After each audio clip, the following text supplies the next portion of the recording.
everybody. We're back with our final session on the book of Ruth. So we're going to be looking at Ruth chapter 4 today. So for our opening question, we've got an icebreaker for you, icebreaker question. We want to ask you, I wonder, and I'm going to check with you, Catherine, in a moment, we wonder if you've been anywhere where the cost of something has really shocked you. So have you done anything, or you kind of bought something and you've kind of gone, didn't think it was going to cost that much? So have a chat, see if you've got any similarities in your shock.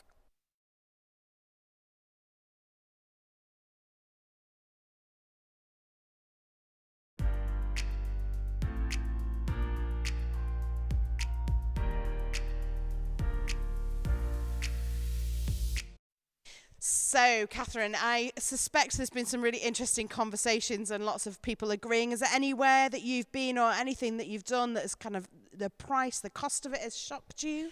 There is, and this came straight to my mind. It's only from a few months ago that so my husband Lloyd and I were out for the day, and we decided to stop. There's a new retail park at Cannock.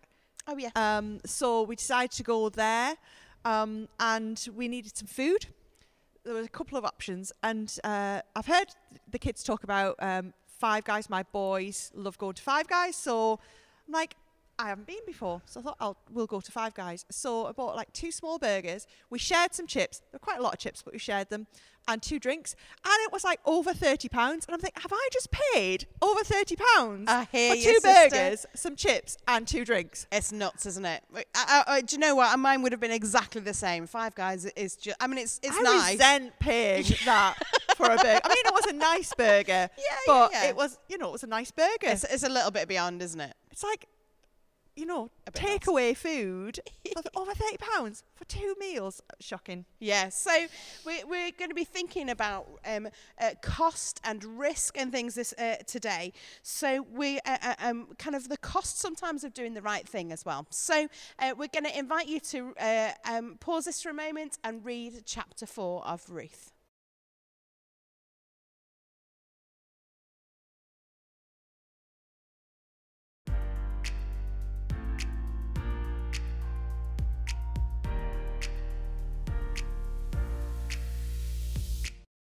So we hopefully you've had a good read through that chapter, and what we're going to focus on is that interplay with the unnamed relative and what happens with that, and Boaz and so on and so forth. Now it's really interesting as we read through this chapter that we hear about this relative that in theory is a closer relative to Naomi than Boaz is. And so Boaz chooses to do what he sees as absolutely the right thing. But the unnamed relative says he can't take on the cost of Ruth, and he doesn't want to do that. And that's really interesting, isn't it? Because we could, it talks about being unable to share his inheritance and what that means. So that could have a couple of reasons for that. Either he literally can't afford to take Ruth on, and all of that means in that culture. But equally, it could have meant that then if he's already got children and he takes on another wife and has more children, then his inheritance is split between more of his offspring, and he doesn't want to do that. So actually, he makes the choice to count the cost and say no. But what is lovely then is that Boaz steps in and is willing to step up with that. But what's really interesting, I think, is that Boaz makes a choice, doesn't he? Because actually he could just get on with it, but he chooses to do the right thing at this point by checking with this other relative. Yeah, and I think when Boaz ends up taking on Ruth, which is not language that we like at all. Yeah, absolutely. But it doesn't translate very well into our times. But when that happens, one of my wonderings really in that is, did he count the cost? Yeah. Did he do what that unnamed relative did and think, well, if this is what happens, then will I lose out on money? Will I be able to support others who might be dependent on me? We don't hear much of that going on. No.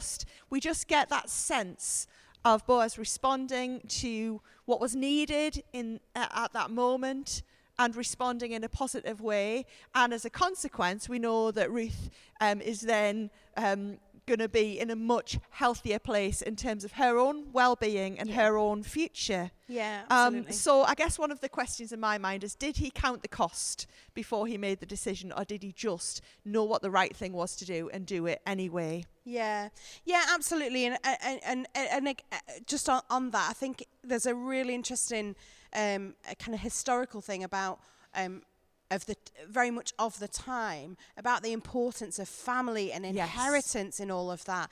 That actually this wasn't just about a possibility, but actually that family and all of the regulations and laws and everything else to do with that are really important.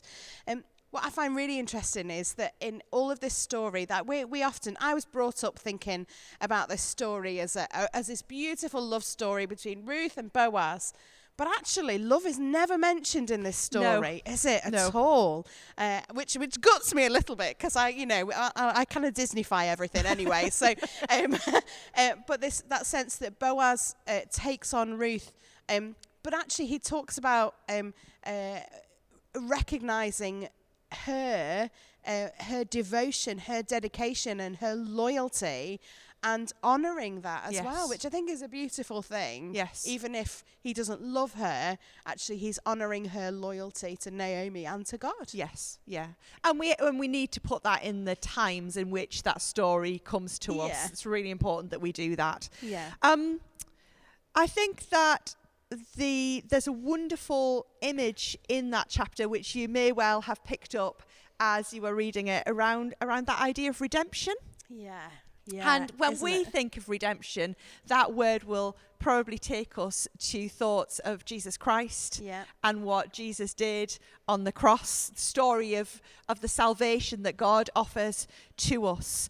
And when we think about that, then we often think about counting the cost. Yeah. And when we hear of Jesus coming to earth, did Father God count the cost of what that meant for him? Yeah. So when we think about that word redemption, which we find in this story, what does that raise with you around redemption and God's work? Yeah, because for me, it's that reminder that yet again, God gives everything.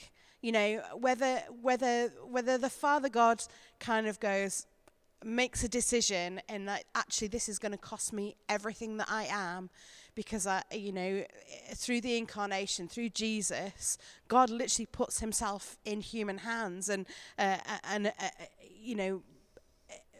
we did the worst thing possible with that, and so actually that whole thing of whether that was a kind of a conscious decision, that's a very kind of humanizing of it really, or whether it's just that pure expression of love that kind of says, I choose to give everything I am for this, no matter the cost. And that's really an interesting thing for us to think about when we think about our devotion to God and our devotion to one another as well. It's like, actually, when do we count the cost?